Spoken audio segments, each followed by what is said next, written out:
Hi, everyone. In this session, what I want to try and do is go through a little bit of what goes into translating all the different strategy documents that we have talked about thus far into a concrete force structure. In order to do that, I'm going to review very, very quickly some of the documents that we've had and sort of outline how they tend to influence the force structure that goes forward. So let's try and go through those. First of all, of course, the national security strategy focuses on a large scope of what we need to do. And what we really are looking at in all of this is the bullet that talks about promote and protect the U.S. national security innovation base. And we're going to make sure that we are focused on military means in which we can try and do all of that. Clearly, we use military means to try and achieve all four of the ends. Those are the items in the upper left-hand yellow box. And the national defense strategy, building out of what the national security strategy said, as you may remember from our previous session, that we have a bunch of things we need to be able to do, and we need to be able to deal with the fact that we spent an awful lot of time and energy and money on the global war on terrorism, and we now need to deal not only with just terrorism, but we need to increasingly understand the need to be able to address interstate competition. And that competition, as you remember, again, these are repeat slides, that competition really focuses very much on China and Russia, our near-peer competitors, and rogue regimes such as North Korea and Iran, which not only are destabilizing their regions, but are really focused on efforts that could provide a direct threat to us. All that needs to be paid attention to. At the same time, we pay attention to terrorist groups. So we've got that out of the national defense strategy. The national military strategy then tries to get to what it is that is going to be done.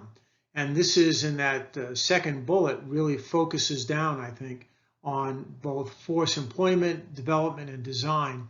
And the things that are most important to us in the overall force structure, and especially in the military departments, are the development and design. That's their role to train, equip, and so forth.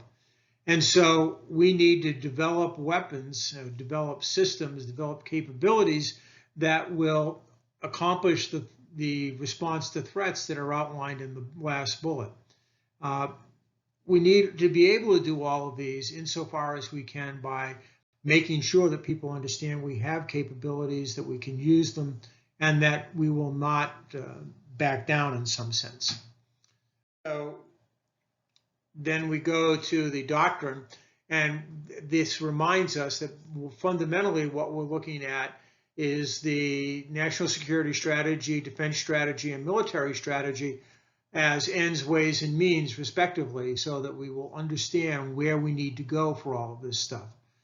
If you follow this particular box down from the Unified Command Plan, the guidance for employment of the force, what you really end up with is the idea that where the little explosion is, force development products. And that basically says that you've got the service and SOCOM plans, the DoD analytic agenda, the chairman's program assessment, all of those go into what is actually going to be requested in the overall budget. And that's an important kind of understanding for you to have.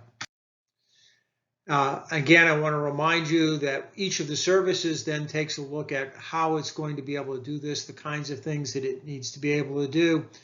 In the cooperative strategy for the 21st century, these half dozen core capabilities were outlined, and then they were enhanced in the Chief of Naval Operations Design 2 from last year, which tries to make sure that it is still in alignment with the national security strategy, defense strategy, and military strategy. So all of these things basically reflect the kinds of things that need to be done. All that being said, all of that stuff is essentially very prelude to defense planning approaches. And so we've got all this guidance. That's the box off to the left. And what you're trying to figure out in all of this, and the RAND study does a nice job of this, is looking at different ways in which you can plan a force. One is, of course, that you have a certain amount of money, and that certain amount of money can go only so far, and that's what you'll be able to do.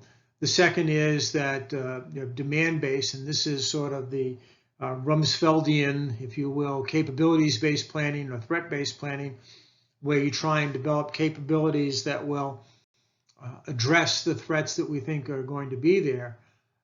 And that then leads to an idea of what the force structure might look like, whatever planning approach you use.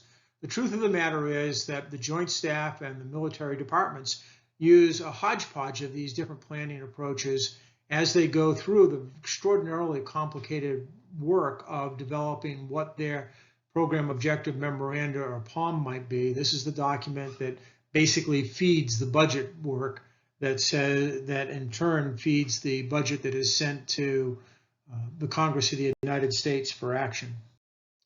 In order to make all this happen, historically, the military departments pretty much put a plan together and said that this is what we want, and they sent that to the Secretary of Defense.